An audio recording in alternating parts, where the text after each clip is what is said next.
श्री स्वामी समर्थ मंडळी, जय शिवराय. हे जे तुम्ही बघताय ना, हा जो एक्सपिरियन्स आहे ना, माझ्या बाबूच्या आयुष्यातला पहिला एक्सपिरियन्स आहे. ॲक्च्युली मला माहिती नव्हतं तो कसा रिॲक्ट करेल, फेटा बांधताना तो उभा राहील की नाही, की बांधलेला फेटा तो सोडून देईल. पण माझ्या बाबूने खूप सुंदर फेटा बांधून घेतला, अगदी गच्च करकचून तो फेटा बांधला होता. पण त्याने एवढं छान त्याला प्रतिसाद दिला ना, खरंच मला वाटलं की हा एका कलाकाराचा मुलगा हा कलाकारच असतो आणि त्याला कलाकाराच्या भावना समजतात. त्याच्यामुळे त्यांनी हे सुंदर छानपैकी बांधून घेतलं. ॲक्च्युली मी आणि माझी मैत्रीण एका रॅलीमध्ये सहभागी होणार होतो, तर त्याच्यासाठी आम्ही गेलो होतो. पण हा माझ्या भयंकर मागे लागला, त्याच्यामुळे ह्याला न्यावं लागलं. छानपैकी ह्याला रेडी केलं, मोत्याची माळ घातली, व्हाईट कुर्ता घातला आणि आम्ही रॅलीसाठी तयार झालो होतो. आम्ही दोघींनी छानपैकी असे फेटे बांधले होते, हे बघा. आणि हा फेटा बांधल्यानंतर थोडासा चालला आणि झोपून गेला, पण आम्ही रॅली मस्तपैकी एन्जॉय करत होतो.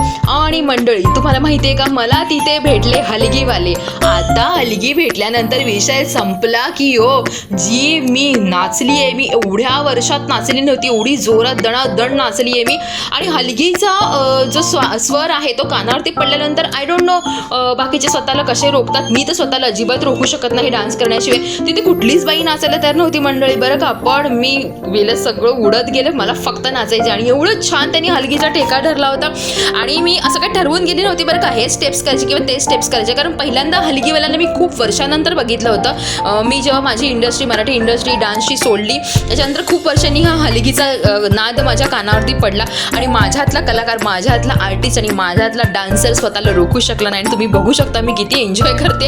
ॲक्च्युली वाढत्या वजनामुळे, वाढलेल्या प्रेग्नेन्सीनंतर वाढलेल्या वजनामुळे मला व्यवस्थित नाचता येत नव्हतं. पण ह्या हलगीवाल्यांनी सुद्धा म्हणजे जुनी ओळख असल्यासारखी मला साथ दिली. आणि मी जो एन्जॉय केला ना मंडळी, मी तो शब्दात नाही सांगू शकत. एवढी भयंकर मी दमली होती, पूर्ण घामाघूम झाली होती, पण नाचणं मी सोडलं नव्हतं. त्याच्यानंतर मी तुम्हाला आता हा जो व्हिडिओ दाखवत आहे तो आहे माझ्या 2 मामांच्या मुलांचा, मुंजेचा. तर आम्ही आहोत सोनार. तर सोनारात मुंज होते, लग्नाच्या अगोदर मुंज करावीच लागते, मुंजेशिवाय लग्न होत नाही. तर हे माझे मामा मामी होते आणि हा माझा दुसरा भाऊ आहे. असे दोन्ही मामा मामी तिथे, आणि प्लस तिथे एक करवली लागते, त्यांची बहीण, दोघांची बहिणी आजूबाजूला बसल्या होत्या. हे बघा, असं लग्न लावतात. आता लग्न कोणावर लावतात माहिती आहे का, त्यांच्याच वडिलांबरोबर पहिलं लग्न लावलं जातं, की वडिलांशी असलेला सर्व संबंध मी व्यवस्थित ठेवून वडिलांच्या सोबत लग्न करून, म्हणजे लग्नाचा विधी असतो तो, प्रॉपर लग्न नसतं जसं आपण नवरा बायको करतो तसं. पण हा विधी झाल्याशिवाय सोनार जातीमध्ये, सोनार कुळामध्ये लग्न केलं जात नाही. आता हे दोघं लग्नाचे झाले, त्यामुळे यांची मुंज पार पाडली. तर स्टे ट्यून पुढच्या व्लॉगसाठी.